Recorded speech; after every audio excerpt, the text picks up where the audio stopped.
shan isku day dil ayuu ka badbaaday ninkan oo ahaa nin iska maskiin gurilaawe laakiin daroogiiste ahaa aadna u jeclaa darooga cabidda waxaana la rabay in la qaarajiyo ninkan laakiin ma dhicin sun daroogo sun ku dhex jirto iyo sun dooliba waa la siiyey ninkan si nolosha loo dhaafiyo una geeriyoodo dadka isku dayay inay dilaan waxay ahaayeen dad u dhow isaga muxuu ninkan haleeyey waana kuma dadka doonayay inay dilaan maxayse ka faa'iideeyeen bal aan si degan kuugu sharxo sheekada ninkan wuxuu ahaa nin u dhashay dalka Ireland laakiin ku noolaa magaalada New York ee dalka Mareykanka sanadku aan dib ugu laabano 1933 ayay ahayd marka ay bilowdeen isku dayada kala duwan ee dilka ahaa ee la doonayay ninkan in lagu qaarijiyo balse uu ka badbaaday wuxuu marka hore ahaa injineer shaqeeya marna wuxuu la soo shaqeeyay kooxaha dabdamiska ah balse markii dambe wuu iska daayay labadii shaqaba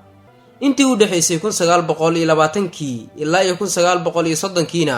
waxa uu ku noolaa magaalada New York ee dalka Mareykanka shaqadii injineernimada ayuu iska daayay sabab la xiriira in uu noqday daroogiste nooc kasta oo daroogada ah ayuu isticmaali jiray ninkan qof nolosha ka dhacsan ayuu noqday taasna waxa uu si dheereed inuu ahaa gurilaabe qof aanan guri lahayn darbiyada iyo hareeraha waaweyn ee ku yaala magaalada New York ayuuna iska jiifan jiray ninkan waxa lagu magacaabi jiray Michael Malloy waxa ninkan uu lahaa magacyo kale oo aad u fara badan oo loo bixiyay kadib isku dayadii kala duwanaa ee dilalka uu ka badbaaday darteed shan ka mid ah saaxiibadiis ayaa ninkan isku dayay in ay dilaan noloshana dhaafiyaan shantoodana qof kasta hal hab oo loo dili karo ninkan ayuu keenay shanta qorshe dhammaantood kuma aysan guuleysan kumana uusan geeriyoonin ninkii loogu talagalay in lagu qaarijiyo sababta ugu weyn ee ninkan u dilayeen saaxiibadiis waxay ahayd in ninkan lacago ceymisa uu ka heli jiray dowladda dalkaasi Mareykanka haddii uu shil ku dhintana ama wax kalena lacago fara badan ay heli lahaayeen hunguri ayaa qaaday raggan oo ah in ninkan ay dilaan kadibna lacagaha caymiska uu heli jiray iyagu ay qaataan isku daygii koowaad ee la rabay in Michael lagu qaarijiyo wuu fashilmay mana geeriyo ninkan maadaama qorshihii dilka koowaad uu fashilmay waxay isku dayeen qorshe labaad in ay la yimaadaan qorshaha labaadna wuxuu ahaa in daroogo lacag la'aan lagu siiyo ninkan maadaama daroogadu uu aad u jeclaa waxayna daroogada ugu dareen sun aad u halis badan si uu u geeriyoodo laakiin ninkan shirqoolkii labaad uu ku badbaaday mana geeriyood shirqoolkii labaadna sidaas ayuu ku fashilmay shirqoolkii koowaad iyo kii labaad maadaama ay fashilmeen shirqool saddexaad ay isku dayeen inay ku qaarijiyaan Michael shirqoolkii saddexaadna wuxuu ahaa in sun dooli mar kale darooga ugu qasaan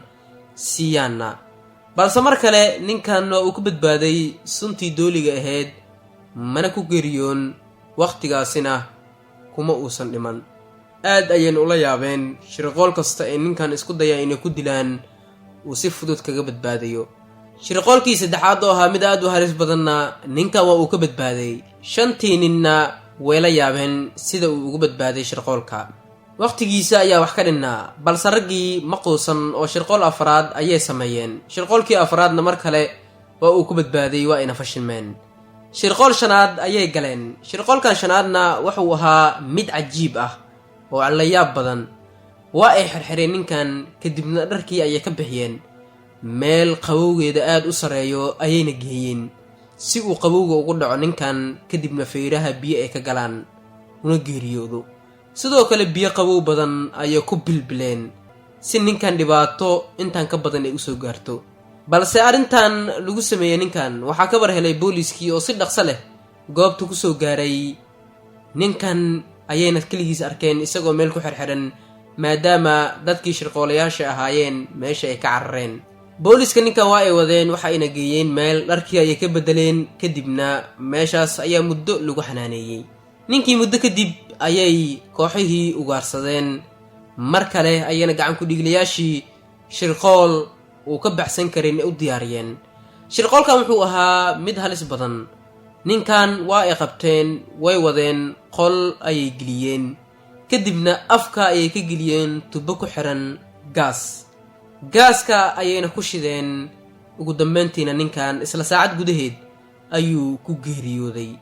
ninkii isla habeennimadii ayay aaseen maadaama uu ahaa mid shirqool ah, caddeyn in lagu helana ay diidanaayeen. 5tii rag mid ka mid ah oo dhakhtar ahaa ayaana warqadda caddeynta geerida ninkan qoray, isaga ayaana hayay. boolisku baaritaano kala duwan markii ay sameeyeen kadib waxay ka war heleen in ninkan uu haayo caddeynta warqadda geerida ninkan. sidaas ayaa ninkan lagu qabtay, xabsi ayaa loo geeyey. 4tii kalena gacanta ayaa lagu soo dhigay. kadib markii la soo qabtay 5tooda maxkamad ayaa la saaray, laakiin marka laga reebo ninkii dhakhtarka ahaa oo lagu xukumay $10,000 lacag ganaax ahaan inuu bixiyo, 4tii kale ee ragga ahaa ee shirqoolka qodka wadayna waxaa lagu xukumay toogasho, yacni in kursiga loogu talagalay in dadka lagu dilo ee korontada ku shaqeeya in iyagu lagu xirxiro, sidaasina loo qaarijiyo. 4tii nin sidaas ayaa lagu dilay marka laga reebo dhakhtarkii. dhibaatadii ugu weyneed ee ninkaas gaartayna waxay ahayd mid aad u weyn. ugu dambeyntiina